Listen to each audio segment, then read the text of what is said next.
ও বিকেলবেলা ছাদে গেলাম, ছাদ থেকে দেখেন কি কি আনছি।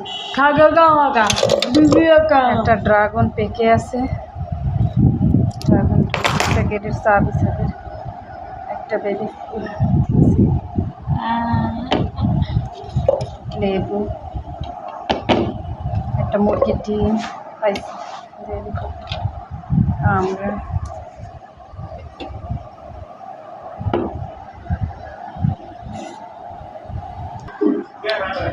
বোমাই মরিচ পাখি খেয়ে ফেলছি, অনেকগুলোই ছেড়ে আনছে এর আগে, অনেক গ্রাম মরিচগুলো।